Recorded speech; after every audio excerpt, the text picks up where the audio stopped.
hands when I do this.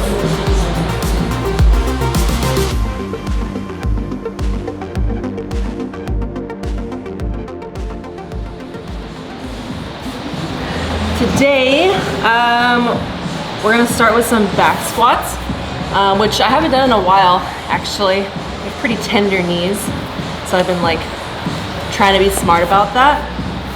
But they've been feeling super good past couple weeks, so I'm gonna try to put a little bit of weight on them, which is good. Recently, I past couple weeks, maybe even a little bit longer, had a little bit of a nag in my shoulder on my AC joint. Today we're gonna go through some scap exercises that I've been doing lately to really activate the right muscles and to kind of put everything where it's supposed to be while I'm working out. And then after we do that, we'll go into a workout that I programmed for myself. So what happens when I have any type of like nagging pain or injury or something, I make a list of movements that I can do, movements that I can't do. The cool thing about CrossFit is there are so many movements, so no matter what hurts, you can always do something. So I make these lists and then I make my workouts, I program my workouts based off those lists. It makes it, like mentally, it makes it so much better if you're going through an injury, because you know, when you're hurt, you're always thinking of things that you can't do and you're always like super frustrated. But if you just make a list, you'll be so surprised of the movements that you actually can do. And then day to day, you look at that list, pull from it, program workouts, and you feel super good at the end of the day. Also, over time, because you're being smart about it, a lot of those movements that you can't do will move over into those movements that you can do. It's exciting because then you can see yourself making progress and still training just as hard. So that's what we'll be doing today. Starting with the back squats.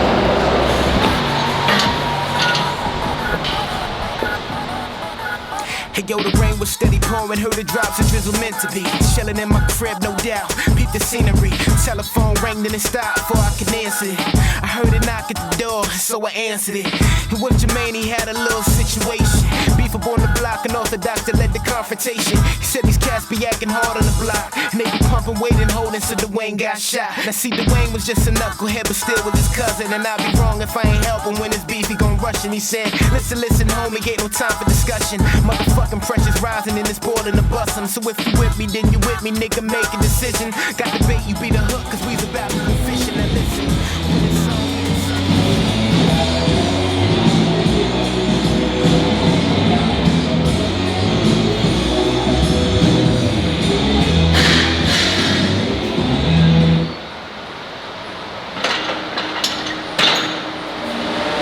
Feels good to put some weight on my back. Alright. Well, now we're gonna get into our scap stuff. I've been working with a PT, a place called Heliyo in Pasadena, and he's been showing me a lot of scapular activation exercises, and it's crazy. You have to like maintain like extreme focus in which muscles you're using. Like you don't want to, every time we do any type of like shoulder movement, we recruit so many different types of muscles. Like we recruit our traps, our triceps, like, and we don't really isolate our most proximal muscles, like the muscles that are closest to the core, which are the scap muscles. So he really focuses on working those scapular muscles and working those first, and then being able to move outward in terms of like then recruiting other muscles when you need to, but knowing which muscles are working first, and more importantly, is really important in maintaining like core stability. So we're doing some scap exercises. It's gonna look pretty boring, but you'll start to see it. I'll do things with like extremely light weight and I'll be like shaking intensely. It's kind of fun to watch. Heaviest, medium, that's what we're gonna work with today. Fun stuff. Lightest of the light.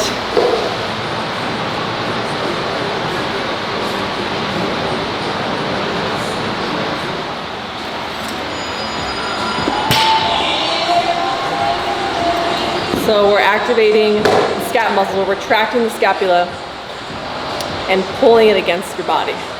In order to do that, you want to make sure that your trap is relaxed, and then you pull the scap in. Can't see that I'm doing it, but it's happening. Then you pull resistance, but not too far. Like you don't want to go past your midline. Just want to make sure that it's pretty light resistance. You don't need a lot of resistance. Keep that scap like pulled to your rib cage, and then keep it there as you move up. I don't do a rep scheme. Like I don't have a set number of reps that I want to do. Instead, I go until the quality decreases, right? The quality of movement. You keep going until you're so fatigued that the quality of movement starts to go down, and then you stop because you don't want that poor quality of movement.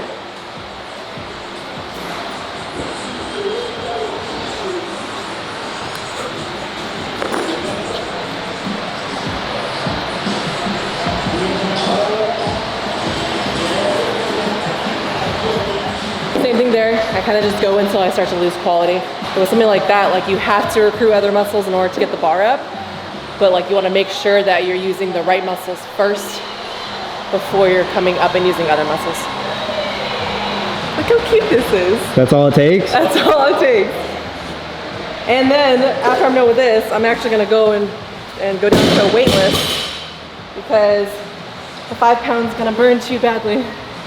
So before you even like bring the weight up, and anytime you're doing it like presses and things like that, like you want to make sure that your core is engaged, so you're not like your hips aren't out this way, right? You want to bring like your hips in and engage your core first. Bring traps down, scaps in, and then press. And you don't always have to go to full extension.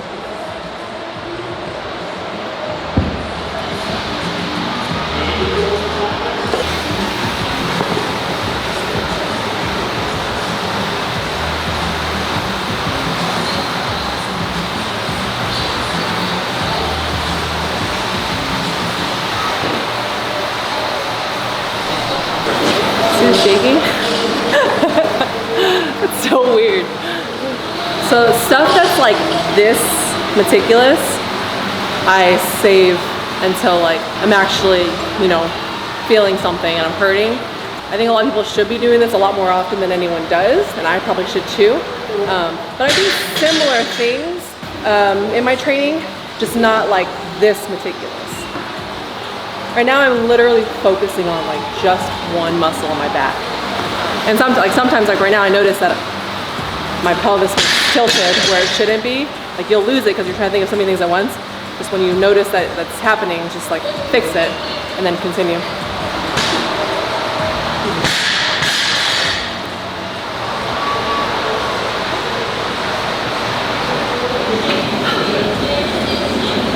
Burns a lot. Wait, sorry, are you doing your endurance piece right now? Yeah. What are you doing? I'm doing the every 5-minute one. Got it. Alright, so this one, every 5 minutes for 15 minutes, 400 meter row, 800 meter bike erg, and then max double unders in the remaining time of that 5 minutes. Then no rest, right back off to the rower for 15 minutes. I have this thing that I do whenever I do double unders, and only people with long hair will understand this. My hair always hits my rope and trips me up. So what I do is I braid it, I use the hair tie, and I tie it onto my sports bra. And then I tie the end of my braid. And so it doesn't look like weird or anything, it looks just like normal, but my braid doesn't move. Definitely doesn't look weird.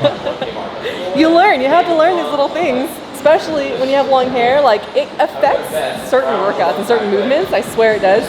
So you gotta learn the tips and tricks. You're welcome. Since I have had this shoulder pain, and when I do have like injuries like this, I try not to focus too much on like strategizing workouts and like getting the best time. It's kind of quality of movement over all that stuff. But you know, I still like to push myself and set goals. And mostly I think the goal here is just like the double unders, like try your best not to trip up very much, and if you do trip, or if I do trip, just like start again, you know, things like that. Again, more of like quality type stuff. for this. 10 seconds.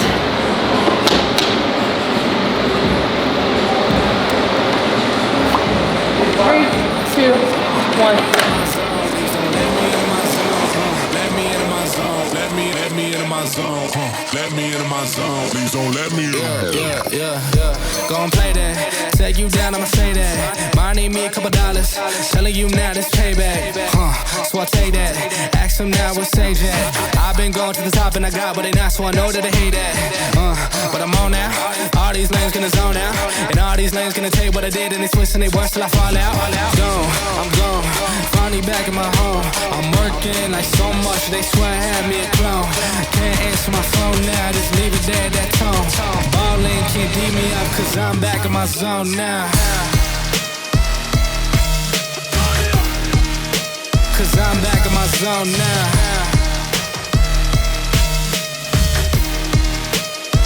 Back in my zone now. Ballin' can't beat me up, cause I'm back in my zone now.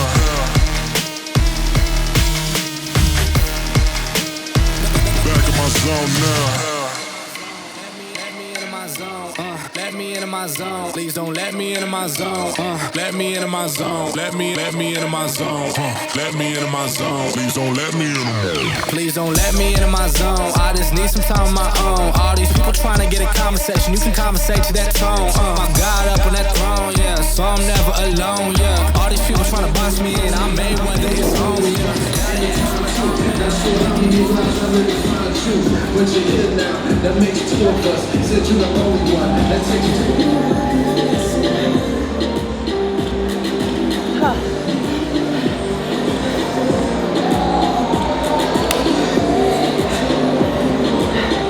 Let's go push. Because it was only 3 rounds. So it's like round 1, you're fresh. Round 2, you're like, well, I only have 1 more round after this.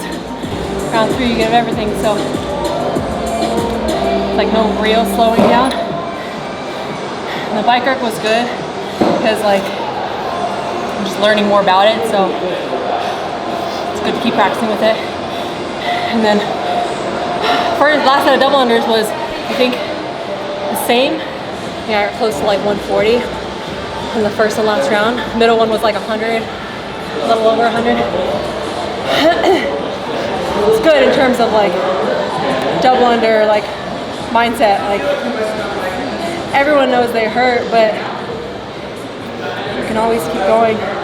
And then when you trip, you didn't mean to stop. Like you weren't stopping to take a break, so just like keep going, you know? So here's my list that I was talking about. I have it right on my phone. So I have a do list. So these movements here are things that I've just kind of come up with that I'm pretty sure I can do with my shoulder being the way it is. And then I have a do not list. It's just, it makes it so easy to just like open up this notes and just like have a list of movements that I can just like piece together to program a workout for myself. So it just makes it so much easier mentally, and like makes you feel so much better about yourself when you do finish a workout, and because you're doing movements that you know you can do, you just feel super good about it and you're not hurting. So shoulder feels good.